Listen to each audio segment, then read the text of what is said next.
Hello friends, welcome to খেল দুনিয়া। আগামীকাল ডুরান্ড কাপের দ্বিতীয় ম্যাচে মাঠে নামছে মোহনবাগান। তার আগে মোহনবাগান শিবিরে কিন্তু চোটাঘাত নিয়েই সবথেকে বড় চিন্তা, কারণ গতকালই তোমাদের জানিয়েছিলাম যে মোহনবাগানে বেশ কিছু কিন্তু প্লেয়ারের চোটাঘাত দেখা দিয়েছে। তো সেদিক থেকে দেখতে গেলে মোহনবাগান আগামীকালের ম্যাচে কাদের কাদের পাবে এবং কোন কোন বিদেশিদের পাবে সেটা নিয়ে কিন্তু একটা দুশ্চিন্তার কারণ রয়েছে। কারণ মোহনবাগান যেহেতু প্রি সিজন ট্রেনিং করেনি, তার জন্য কিন্তু এই চোটাঘাত প্রথম থেকেই দেখা দিচ্ছে এবং এর ফলে কিন্তু মোহনবাগান ম্যানেজমেন্টই দায়ী, এটা কিন্তু বলাই যায়। কারণ প্রি সিজন যদি ঠিক মতন করতো তাহলে কিন্তু এই চোটাঘাতের সমস্যাগুলো এড়ানো যেত। তবে এখন সবে সিজন শুরু হয়েছে, এখন থেকে যদি চোটাঘাত হয়, সামনে কিন্তু আরও সিজন পড়ে রয়েছে এবং তারপর গিয়ে যদি দেখা যায় আরও চোটাঘাতের সমস্যা বাড়ছে, সেক্ষেত্রে কিন্তু মোহনবাগান প্রচুর সমস্যায় পড়বে। তো এত কোটি টাকার টিম করেও কিন্তু কোনো লাভের লাভ হবে না। তো গতকালই তোমাদের জানিয়েছিলাম যে ধীরাজ তিনি কিন্তু চোটের কবলে পড়েছেন। এছাড়াও কিন্তু জেমি ম্যাকলারেন তিনিও বল প্রায় প্র্যাকটিস করছেন না এবং ঠিকভাবে কিন্তু তিনি অনুশীলন করছেন না। হয়তো অনুশীলনে আসছেন, তবে একদম সবার সাথে কিন্তু অনুশীলন যেমন করেন তেমন কিন্তু করছেন না। তো আগামীকালের ম্যাচে জেমি ম্যাকলারেনের খেলার সম্ভাবনা প্রায় নেই এবং বাকিরা যারা রয়েছেন তারা কিন্তু মোটামুটি খেলতে পারেন।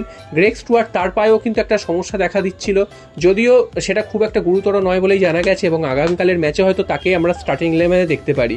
এছাড়াও কিন্তু টম আল্ডার তিনি তো প্রথম ম্যাচে এসেই কিন্তু নেমে গেছিলেন একদিনের মধ্যে, তো তিনি আগামীকালের ম্যাচে খেলবেন এটা কিন্তু ধরে নেওয়াই যায়। এবং অ্যালবার্টো রড্রিগেজ তিনি আদৌ খেলবেন কি খেলবেন না সেটা এখনও বোঝা যাচ্ছে না। তবে যাই হোক না কেন, মোহনবাগানের কাছে কিন্তু ডু অর ডাই ম্যাচ, কারণ ইস্ট বেঙ্গল জিতে গেছে মোহনবাগানের গ্রুপ থেকে দুটো ম্যাচেই।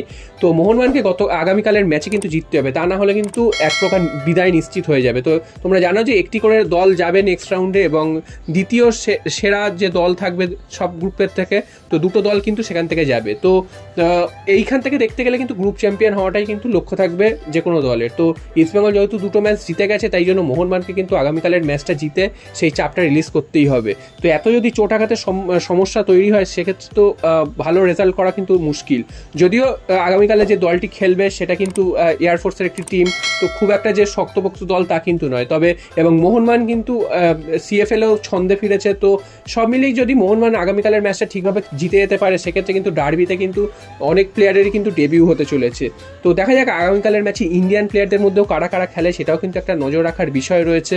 এরপর চলে আসি আর একটা খবরে, সেটা হচ্ছে দিমিত্রি পেট্রাটস। তিনি এখনও ভারতে আসেননি, এটা নিয়ে তোমাদের প্রত্যেকের মধ্যেই একটা জল্পনা রয়েছে তিনি কবে ভারতে আসবেন। কারণ মোহনবাগানের সব থেকে এই মুহূর্তে নয়নের মণি যিনি, তিনি হচ্ছেন দিমিত্রি পেট্রাটস। তো দিমিত্রি পেট্রাটস আজকের রাত্রির বেলা কিন্তু ভারতে পা দিচ্ছেন, তেমনটাই কিন্তু খবর এবং তাকেও কিন্তু স্বাগত জানাতে প্রচুর মোহনবাগান সমর্থক হাজির থাকবেন।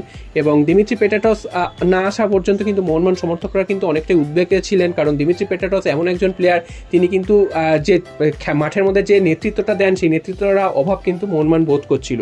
তবে তিনি আজকে রাত্রি আসছেন, অবশ্যই কালকে তিনি মাঠে হয়তো নামবেন না, নামার কথাও নয়।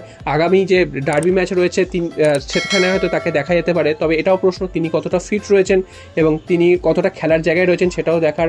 এই এসে 7-10 দিন প্র্যাকটিস করি তারপরে কিন্তু মাঠে নামা, সেটাও কিন্তু একটা খারাপ ইঙ্গিত হতে পারে এবং চোট কিন্তু পেতে পারেন যে কোনো প্লেয়ার।